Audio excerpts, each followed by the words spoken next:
This is the Retirement Lifestyle Advocates radio program. I'm your host, Dennis Tubbergen. Glad you decided to listen in today. Hey, joining me on today's program in segments 2 and 3 is the founder of the Chapwood Index, a gentleman by the name of Mr. Ed Butowsky. I caught up with Ed at his offices in Dallas this past week and chatted with him about the Chapwood Index. Ed, recognizing that the official measure of inflation really fell short because it's been so manipulated over the years, developed something called the Chapwood Index, where he just prices consumer items in 50 of the largest metropolitan areas of the country and just reports the difference in price year to year. It's a very practical way to measure inflation, and I thought, given that we've been talking about that here on the program, he would be an especially appropriate guest. You know, on numerous occasions here on the radio program, I've made the case that, financially speaking anyway, markets are very artificial. We live in a land, I believe, of make-believe markets. And I talk about that in my July special report titled Making Sense of Nonsense. I'd love to send you a copy. All you have to do to request it is go to the website, requestyourreportnow.com. The website, again, is requestyourreportnow.com. If you go to that website, just let me know where you would like me to send you your copy of the July special report, again titled Making Sense of Nonsense, and I'd be very glad to get it out in the mail to you. So let's talk about these artificial markets. You know, the base cause, I believe, or one of the largest causes, the primary cause, I should say, of artificially inflated markets is the devaluation of the U.S. dollar. Now, dollar devaluation, if we state that another equally accurate way, is price inflation and asset inflation. As the dollar is devalued, anything measured in U.S. dollars increases in price because the unit, the U.S. dollar, the metric that you're using to measure the price of these items, is actually being devalued. So on a nominal basis, you see asset prices go up. Stocks and housing are a couple great examples, but we also see prices rise in consumer items. Now, David Stockman, who's actually a former congressman from the state of Michigan and former director of the Office of Management and Budget under President Reagan, commented on this in a piece he wrote last week, and I thought the piece was written from a very unique perspective. I want to share just a little bit of this with you, and if you'd like to read the entire article, you can go download the Your RLA app on your smartphone. Just visit the App Store.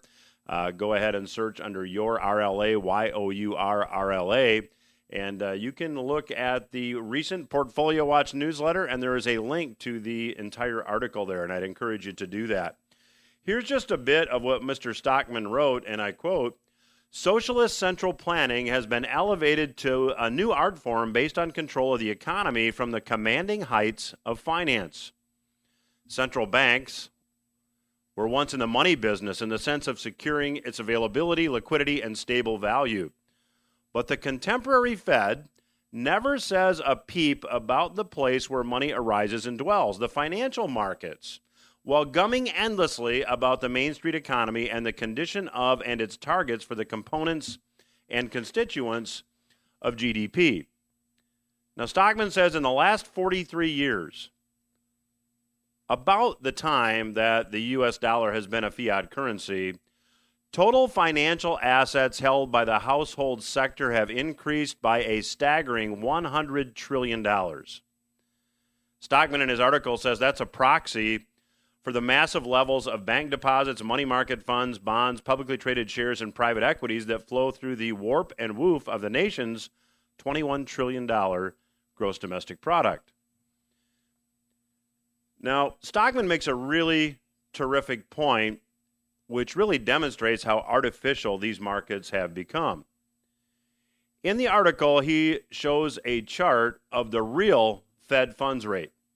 Now, he calculates what he calls the real Fed funds rate by subtracting the year-over-year consumer price index increase, that's the official rate of inflation, from the Fed's target rate. So the Fed target rate minus the officially measured rate of inflation gives you the real Fed funds rate. Stockman points out that during the last 169 months, that's about 13 years, the rate has been deeply negative 96% of the time and has been a tad positive for a grand total of 7 months. He adds that the Fed funds rate, the real Fed funds rate, now stands at a negative 2.37%. And he said, never in a million years would participants in voluntary exchange on the free market lend money at negative real interest rates. It defies economic logic and sanity itself. Think about that. Would you lend money to someone knowing that you're going to get back less in real terms down the road? And Stockman makes the point that that is exactly what is going on. Now, keep in mind that Stockman calculates the real Fed funds rate by using the heavily manipulated Consumer Price Index, which is the official measure of inflation. If we were to take the Fed funds rate and subtract the real inflation rate rather than the officially reported inflation rate, and I'll talk more about the real inflation rate with my guest Ed Butowsky in the next segment, the already negative real Fed funds rate goes even more negative. And Stockman points out that smart, savvy investors operating in a free market would never accept real returns that are negative. So this very simple example demonstrates just how artificial markets have become. Now, let's take that same line of thinking and let's apply it to stocks. And I do this in great detail in the July report, Making Sense of Nonsense. Again, if you're just joining me, I'd love to send you a copy of that report. Visit requestyourreportnow.com, and I'll be glad to send you a copy. Now, if we look at stocks, and let's just take the S&P 500, which is a broad stock index, and let's look at that since calendar year 2000. Now, over that time frame, roughly speaking, the S&P 500 has moved from 1,400 to about 4,200. So it's up 300%, right? Well, not quite so fast. Let's determine the real rate of return and adjust those returns for U.S. dollar devaluation. As I said at the outset of this segment, as price inflation makes the price of essentials like food, fuel, lumber, automobiles increase, that same price inflation causes stock values to move nominally higher. But that doesn't mean they're higher on a real basis. My opinion is the best way to determine the real value of stocks is to price them in a consistent metric. Since gold has been used as money for most of history, let's see what happens when we price stocks in gold. Well, let's take the value of the S&P 500 in calendar year 2000 and divide it by the price of gold per ounce. Well, the S&P 500 in calendar year 2000 stood at 1,400. And if we divide that by the approximate price of gold per ounce of $280, we arrive at a real value of the S&P 500 priced in gold of about 5.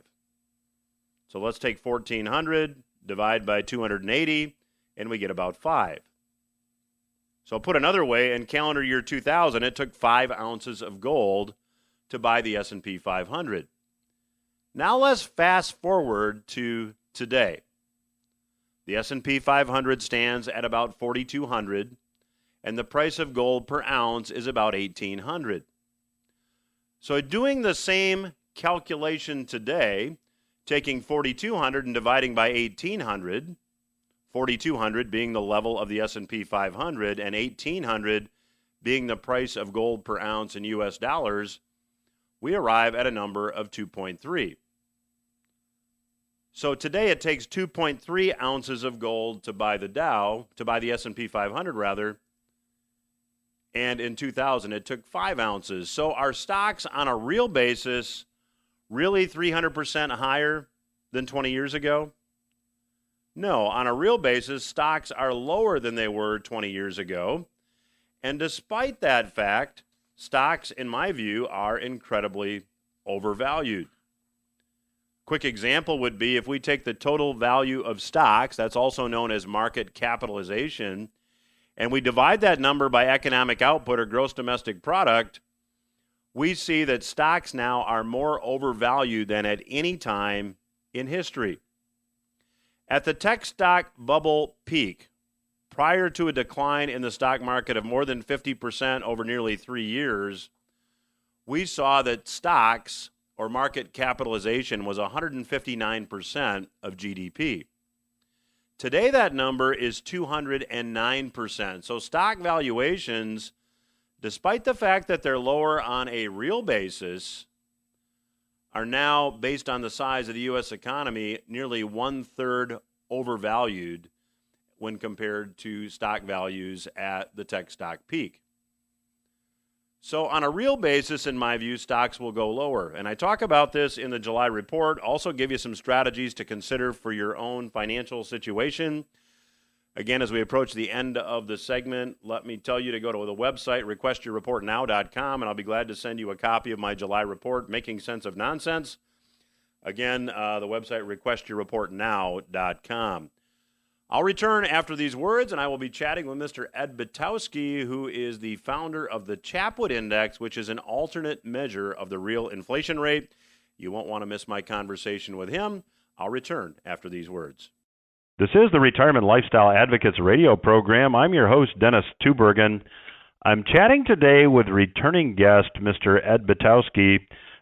Some of you who are longtime listeners may remember Ed as the founder of the Chapwood Index, and he's also the author of the book Wealth Mismanagement, which is available on Amazon. And Ed, welcome back to the program. Well, thanks for having me again, Dennis. So Ed, let's just start, if we could, for our listeners that maybe are not familiar with the Chapwood Index. Can you explain what it is? Sure. The index was created as the result of a conversation I had with a gentleman named John Williams. John Williams has a phenomenal website called Shadow Stats, and he does a great work in terms of calculating what the true inflation rate is when you take away the manipulation that the government has put in since 1983. They changed the way they calculated the CPI. They used to have 1,700 items that they calculated every single month. And when the inflation rate got to 13%, the government changed the way they calculated it.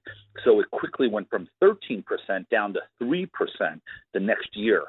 And in 1994, under the Boskin Commission, who was a professor at Stanford, he was entrusted by the government to come up with a new way to calculate the CPI. And every time they've done this, and they continue to do it, they make that number seem lower. So I asked John Williams, I said that, every city has its own unique cost of living increase. Why don't you do something with that? And he said, well, he didn't have the time to do it. So I decided that I would do it. So I took the 50 major cities in the United States and calculated the items that people use most often, and had people literally going into stores every single quarter and calculating the exact increase in the prices. Then it got too much work, so I did it twice a year. Now, recently, sadly, because of COVID, I've had to hold back on updating the numbers. But the numbers were very much in line with what John Williams had found. But I do mine city by city.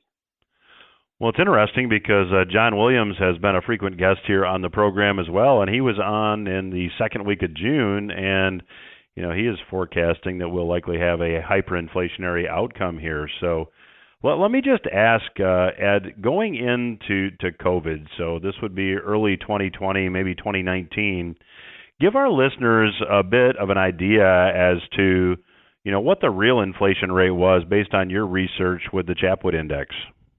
And you have to remember, when we talk about inflation, we're talking about cost of living increase. We're not talking about the cost of living, because cost of living people can get comfortable with, but it's the increase that destroys people's lives. And when I was seeing in the West Coast and a lot of the cities in California, including Seattle and Portland, I was seeing double-digit inflation numbers up to about 12% per year. And Chicago was 11%, New York was 11%. Philadelphia was 12%. And these major cities are, seeing cost of living increases mainly because of the tax policies that are ingrained in those cities. So that's why you have a difference between that and Taos, New Mexico, and even Dallas, where I reside, was up 9.2% year over year. So it has a lot to do with what the tax implications are, not just for the city itself, but also for products that come into the city. Cost to do business on the roads, for instance, even taxes, tolls, everything trickles down to the end investor or the end user. And that's sad, but that's what the real numbers are. So when the government was sitting there saying that inflation was 1.5%, well, the true cost of living increase, if you were in Long Beach, was 12%. So you were losing 10.5% purchasing power year after year.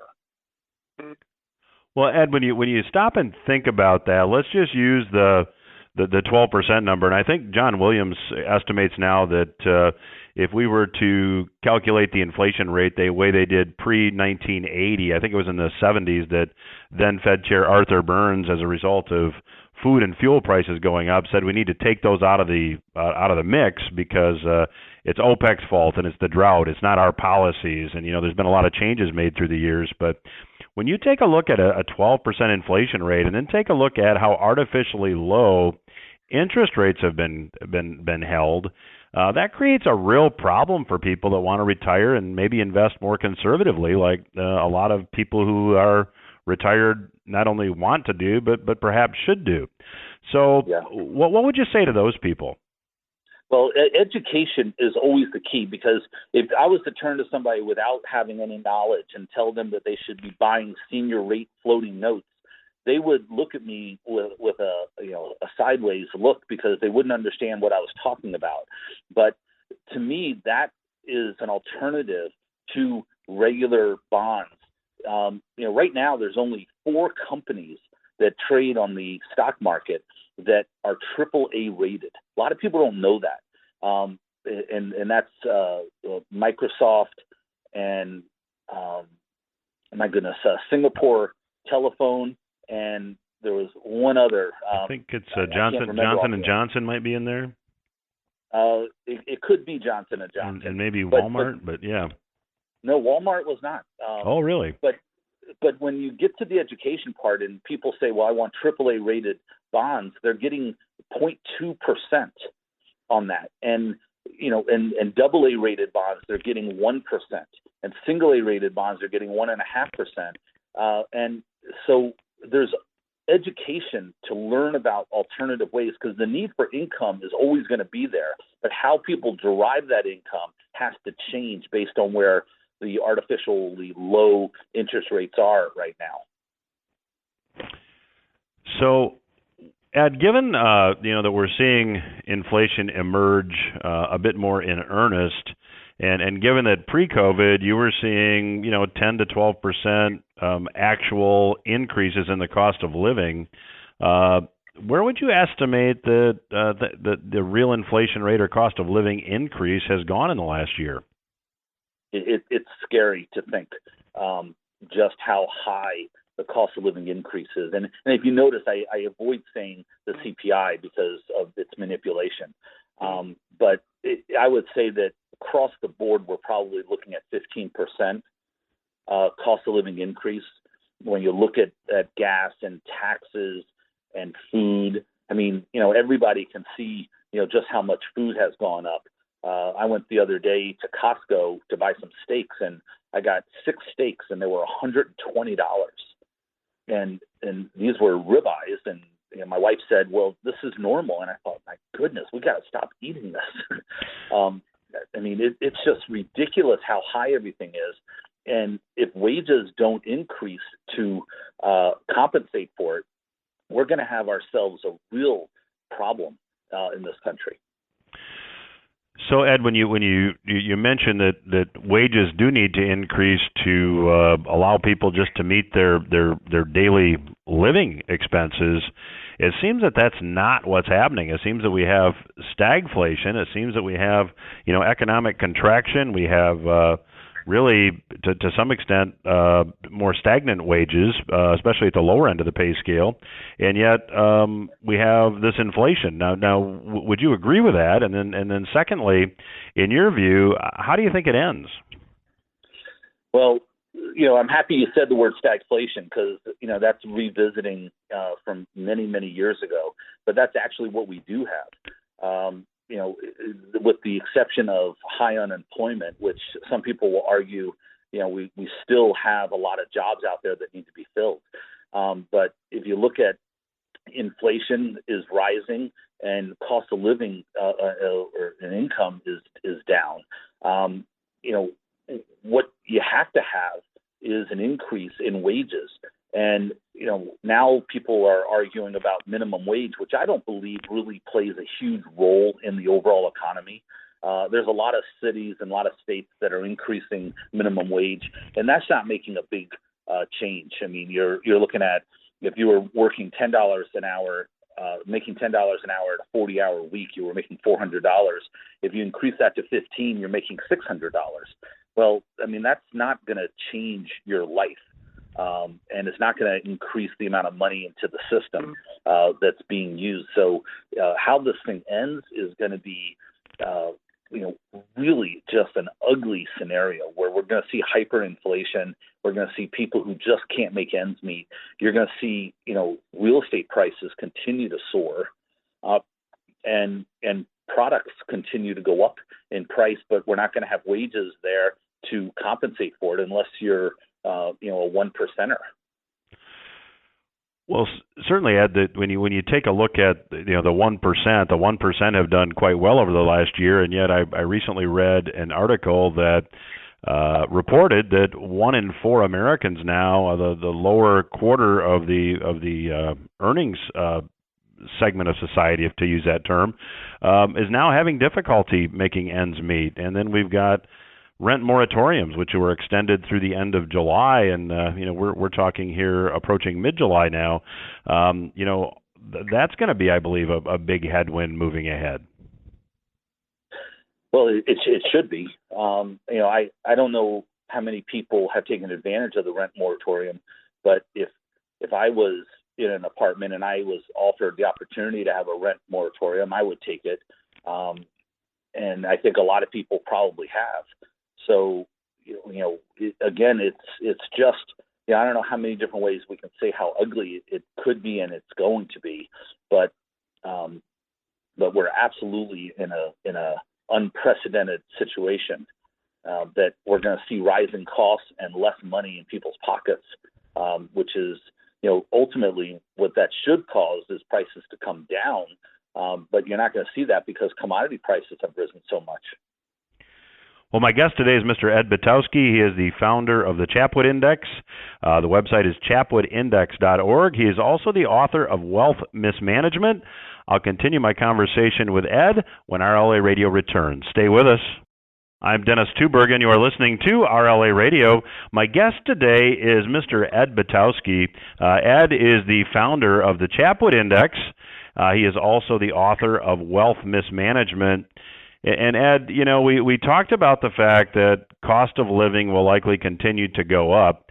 To what extent do you believe that is attributable to the Fed easy money policies? We've got money creation taking place at the rate of about $120 billion a month. Interest rates are still near zero. Is that what's driving all this? Well, you can't ignore how high M2 is, which is a way of looking at money supply. And the amount of money that's out there, the perfect definition of inflation is too much money chasing too few products. And with the supply chain messed up from COVID, you have to imagine that it's very difficult to get your hands on a lot of products. So therefore, the prices have gone up. Fed policy has definitely played a role in this. It didn't happen in a vacuum. It happened because of lots of different reasons, but one of them is the amount of money the Fed is printing.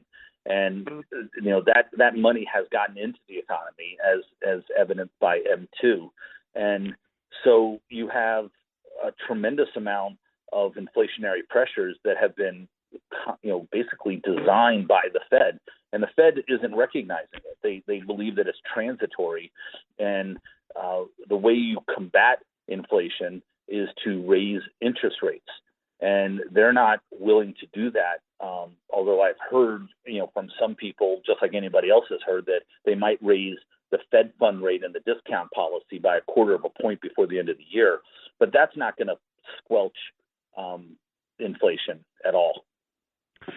And Ed, when you look at what happened, for example, back when Paul Volcker raised interest rates to, I think the Fed funds rate went to almost 20%, as I recall. That certainly subdued inflation, but it also created, at least temporarily, a very difficult economic environment. So I think any way you slice this, would you agree that we're in for some tough few years here? Yeah, no question about it. And it shocks me how many people continue to pile money into the stock market, not recognizing the lofty valuation of the stock market. The stock market is priced high because the 10-year Treasury is so low. But if the 10-year Treasury rises, that's going to put a stretch on a strain, I should say, on valuations on the stock market. And so, seeing 20% on the Fed funds rate would be shocking. I mean, given that we're at 0 right now, but seeing 5% on the Fed funds rate is not something out of the question over the next couple of years. Well, Ed, I think the other elephant in the room is that in 1980, when Paul Volcker raised interest rates, the Fed funds rate, to nearly 20%, the U.S. government had about $1 trillion in debt. We're nearly 30 times that today. So, if interest rates do come up and the federal government is forced to finance really a level of debt that's insurmountable, it can't be paid. If they're forced to try to finance that at 5 or 6%, doesn't that create an even bigger problem? That's exactly why you're probably going to continue to see rates low. You have to really question if the government is selling those bonds. They print money and they create debt, and you have to wonder, are they really selling it to other countries, or are they just selling it to themselves and then not paying the interest on them? But if, in fact, they are selling them to other countries, what country in their right mind is going to continue to buy our bonds when they're paying 0.2%? Whoever it is, whatever country that is, needs a new financial advisor, because it's just a horrible way of managing your money. And how long can that last? So at some point, rates are going to have to rise. And you look at the credit quality. A lot of people don't realize that, our country's debt is rated. We're rated about 14th in terms of our ability to pay on our debt. And that number has gotten lower, meaning higher number, over the last couple of years. It used to be we were ranked 9th. So at some point when our quality of our ability to pay on our debt goes down, the reverse happens, meaning that interest rates rise.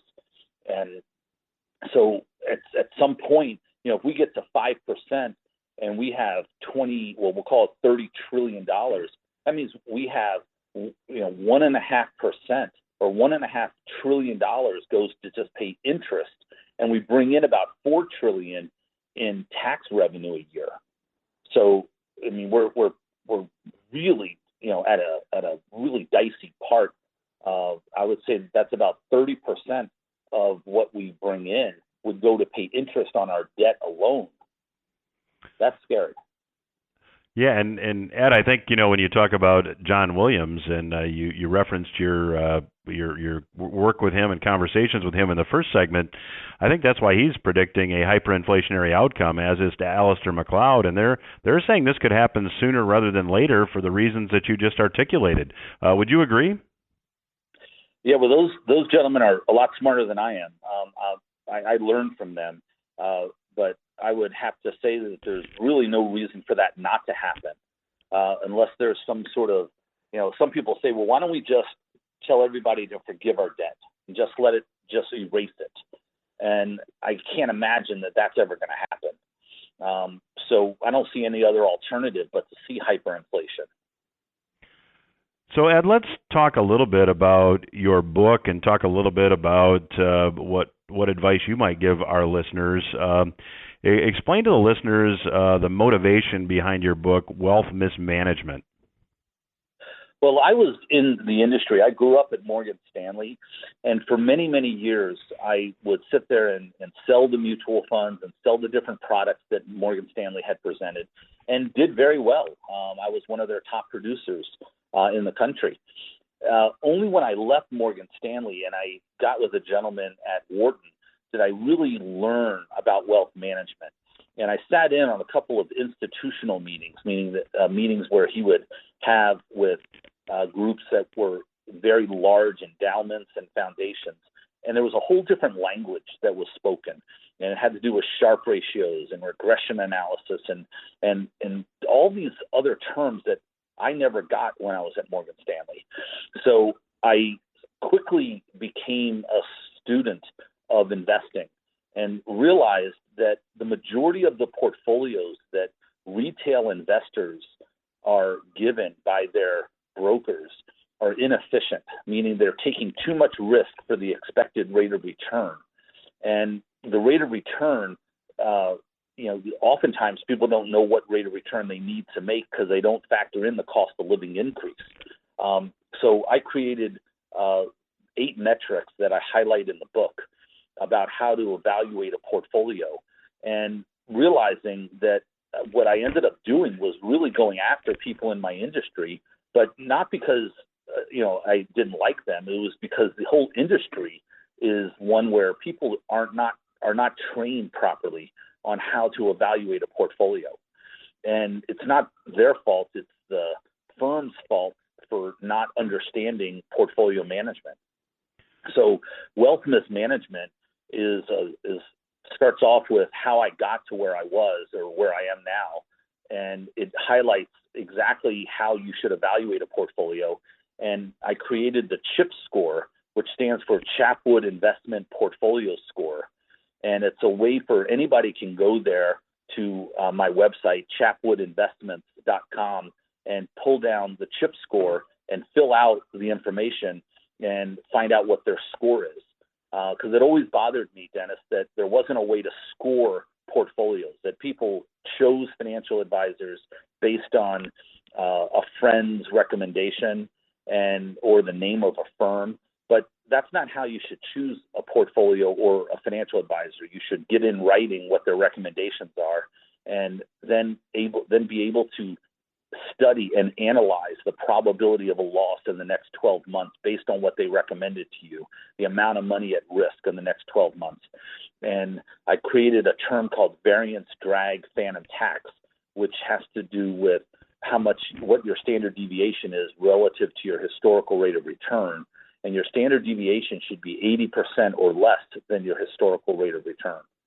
And those are some of the nuggets out of my book that I would love for anybody to go and get and give me their input on it.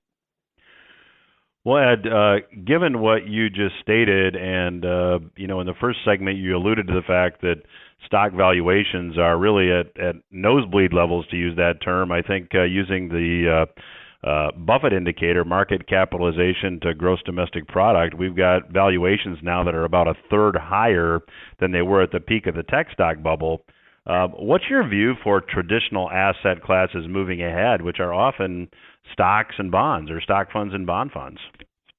Yeah, well, I see the stock market currently 31% overvalued based on historical value, based on where interest rates are and where earnings expectations are. So you have the stock market that should be selling at a PE of 17, selling at 26 right now. And that is just not sustainable. So what has to happen is earnings either have to increase, which they're not going to dramatically, or prices have to come down. But at some point, there'll be a reversion back to the mean. Bond prices are one of the worst investments you can make right now, is in a long-dated fixed income bond. Anybody who has those should be selling them and taking their profits right now and reinvesting them in something like a senior rate floating note or a business development company or preferreds. That's how you can get really nice income. Even muni bonds are not something I would recommend because they're interest rate sensitive. And if you buy a long dated one, you're going to get really hurt badly. You just have to look at 1994 to reflect on rising interest rates and what that did to fixed income. It really destroyed it. Well, the clock says we're going to have to stop there. My guest today is Mr. Ed Butowsky. He is the founder of the Chapwood Index. The website is chapwoodindex.org, and his book that we've been chatting about is Wealth Mismanagement, available on Amazon. And Ed, pleasure to catch up with you again. Keep up the good work. We look forward to an updated Chapwood Index, and we'd love to have you back down the road. Great. Thank you very much, Dennis. We will return after these words. I'm Dennis Tubbergen, and you are listening to RLA Radio. And thanks again to my special guest this week, Mr. Ed Butowsky, for joining us on the program. In the first segment today, I talked about the fact that while stock prices and housing prices are nominally higher, priced in U.S. dollars, that is, on a real basis, I would argue that prices haven't changed that much. And the reason that I say that or conclude that is that the dollar has been devalued. And as the dollar is devalued, any asset, any item priced in U.S. dollars sees its price go higher.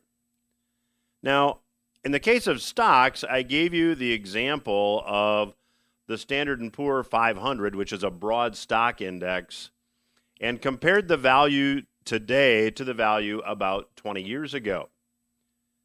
In calendar year 2000, the S&P 500 stood at about 1,400. Today, the S&P 500 is about triple that. It's about 4,200. So on a nominal basis, in the last 20 years, stocks have increased about 300%. But then we adjusted it for what I would argue is a better metric. We priced the S&P 500 in gold. Now, to do that, we take the S&P 500, which is priced in U.S. dollars, and we divide it by the price of gold per ounce in U.S. dollars, and we get a real value. Well, in calendar year 2000, gold sold for about $280 an ounce, and the S&P 500 was at about $1,400. So if we take $1,400 and divide by 280, we get a value of the S&P 500 priced in gold of 5. In other words, in calendar year 2000, it took 5 ounces of gold to buy the S&P 500. Now, fast forwarding to today, the S&P 500 is at 4,200 and gold is about 1,800. So now we get a value of 2.3. So it takes less than half the amount of gold to buy the S&P 500 as it did in calendar year 2000. See the difference that the metric or the measuring stick makes. Now, we can also apply this to housing. In almost every market nationally, housing prices have now exceeded their highs prior to the last real estate market collapse back in 2006, 2007. If one takes a look at the Case-Shiller National Home Price Index, which is the most commonly used index to determine housing prices, you quickly conclude that housing prices are about 30% higher than they were at the peak in 2006, 2007. Now, in my view, there is a lot of evidence, not only looking at the chart, which I'll talk about here in a second, but also taking a look at the number of mortgage applications, that housing may now be experiencing what I would call a blow-off top. Now, a blow-off top, if you're not familiar with the term, it is a technical term that describes a huge upward price move as prices peak and then reverse. If you look at the price trajectory of real estate, of housing, on a chart from 2004 to 2006 and compare it with the trajectory today, you find that the trajectory of housing prices is even more upward or more parabolic today than it was prior to the real estate market collapsing. There was an article published by The Street last week. The link will be in my July special report. If you've not yet requested your copy of the July special report, Making Sense of Nonsense, go to the website, requestyourreportnow.com. Let me know where to mail you your copy, and I'll be very glad to do that. But this article pointed out that year over year, housing prices increased more than 14% on average. Phoenix, San Diego, and Seattle reported the highest year-over-year gains among the 20 cities in the index. Phoenix saw a 22.3% price increase, I should say, year over year.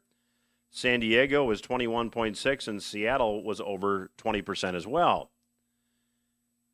Craig Lazzara, who is the managing director and global head of index investment strategy at S&P, said this: the 14.6% gain in the national index is the highest reading in more than 30 years of Case-Shiller data. So we had a bigger month in April than we have seen in 30 years. But as I stated, there is now evidence that the housing market may be beginning to slow, and prices may be getting ready to reverse. Fox Business reported last week that mortgage applications are now at the lowest level seen in more than 1 year. The Mortgage Bankers Association, quoted in the article, attributed the declines to rising inflation, you think, and buyers being priced out of the market. There's an old market adage that the best cure for low prices are low prices, and the best cure for high prices are high prices. And certainly, we're seeing easy credit, which is really bubble fuel. Bubbles can't exist without easy credit. And we're seeing inflation fuel this housing, what I believe is a bubble. And if you just take a look at mortgage interest rates, for example, if you look at where mortgage interest rates were prior to the last real estate market collapse, the low in mortgage rates was 5.5%. We have recently seen mortgage rates drop below 3% on a 30-year basis. Well, let's just compare the payments on a 30-year mortgage with a balance of $300,000 with an interest rate of 5.5% versus 2.75%. If you have a 5.5% interest rate on your 30-year mortgage, your payments are $1,703 each month. At 2.75%, the payments are $1,225 a month. So that's a difference of about $479 per month. Now, as many of you are aware, lenders often use the 28% rule to determine how much house a potential buyer can afford. And the 28% rule is really simple. You shouldn't spend more than 28% of your gross income on a mortgage payment. Well, if we work those mortgage payment numbers in reverse, at a 2.75% interest rate, a borrower could qualify for a $300,000 mortgage with annual gross income of about $52,000. However, if interest rates are 5.5%, you now need $73,000 in income to buy the same house. That is a meaningful difference in income. When mortgage rates are at 5.5% rather than 2.75%, you need 40% more gross income to qualify for the same mortgage. Now, this simple comparison demonstrates how many more borrowers could qualify for a mortgage when interest rates are as low as they are presently. Interestingly, a huge housing bubble built then burst with mortgage interest rates in 2004 and 2005 at nearly twice the level of recent mortgage interest rates. So that, in my view, makes a very solid argument that the bubble is likely bigger this time. Now, I investigate all this in detail in my July special report titled Making Sense of Nonsense.